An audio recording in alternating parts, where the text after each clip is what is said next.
Once upon a time, in the flourishing kingdom of Akbar, there lived a powerful and revered king named Oba Yuwe. King Yuwe had a son named Prince Adesoji, who was known for his noble character and gentle nature. Despite their privileged life within the palace walls, fate had something extraordinary in store for Prince Adesoji. One sunny morning, as the village of Akbar bathed in its usual tranquil state, a group of slave traders arrived seeking laborers for a neighboring kingdom. Unbeknownst to them, Prince Adesoji happened to be strolling through the village when he got caught in the commotion. In a cruel twist of fate, the prince was mistaken for a commoner by the relentless slave traders and ended up being captured and sold alongside the other unfortunate souls. As the days turned into weeks, Prince Adesoji found himself working in a distant plantation, toiling under the hot sun and enduring the harsh conditions of slavery. His regal upbringing did little to shield him from the backbreaking labor and the heavy chains that bound his spirit. However, the prince remained resilient and never lost hope that one day his true identity would be revealed. Meanwhile, back in the kingdom of Akbar, trouble was brewing. The revered King Yuwe had entrusted his most prized possession, the king's element, to his loyal personal attendant, Chief Obi. The king's element was a sacred artifact passed down from generation to generation, said to hold great power and protect the kingdom from harm. However, one fateful day, the king's element mysteriously went missing from the palace vault. Panic spread through the kingdom as everyone searched high and low for the precious artifact. The wise King Yuwe knew that even the slightest disruption in the balance of power could bring about great chaos.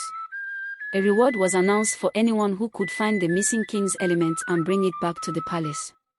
Meanwhile, in the far-off plantation where Prince Adesoji worked as a slave, fate took a surprising twist.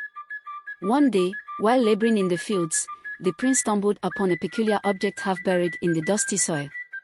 To his astonishment, it turned out to be none other than the missing king's element. Overjoyed but cautious, Prince Adesoji quickly concealed the precious artifact, aware of the dangers that awaited him if his true identity was discovered. However, just as he was about to make his way back to Akbar with the king's element, his master's son noticed him hiding something and curiously approached. The master's son, named F, was a mischievous and cunning lad. Sensing an opportunity, F demanded to know what Prince Adesoji was hiding. Seeing no way out, the prince reluctantly revealed the king's element to F, hoping for understanding and assistance. But F's intentions were far from noble. Greed took hold of him and he decided to take advantage of the situation. Realizing the significance of the artifact, F hatched a scheme to claim the reward for himself, thereby gaining favor with the king. Before they could return to Akbar, F's mother, who was the cook in the plantation, came across the duo. Understanding the gravity of the situation, she devised a plan to save Prince Adesoji from F's treacherous scheme. The following morning, F's mother served a steaming hot yam porridge to the slave boy and a cool yam porridge to her own son. She declared that whoever finished their porridge first would be the one to take the king's element to the king. Unbeknownst to F, his mother had deliberately prepared the porridge in such a way that it would be almost impossible to eat quickly. The hot porridge cooled slowly, while the cool porridge remained just the right temperature for easy consumption. With determination and a clever plot at play, Prince Adesoji swiftly finished his portion while F struggled with his scalding hot porridge. When F could no longer bear the heat, the prince had already finished his meal, and victory was his.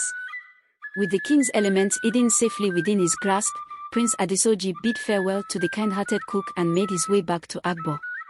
The journey back was fraught with challenges, but the prince's determination and hope propelled him forward. Finally, after what felt like an eternity, Prince Adesoji arrived back at the kingdom of Akbar, carrying the king's element in his hands. Word spread like wildfire, and soon enough, the entire kingdom rejoiced at the safe return of the sacred artifact. King Yuwe, overjoyed at the return of his son and the king's element, declared a grand celebration in honor of their return. During the festivities, Prince Adesoji was reunited with his family, and his true identity as the king's son was joyously revealed. The people of Akbar hailed him as their long-lost prince.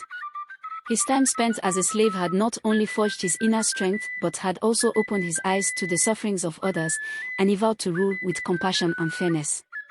From that day forward, Prince Adesoji became a revered and beloved prince who carried the lessons of humility and empathy in his heart.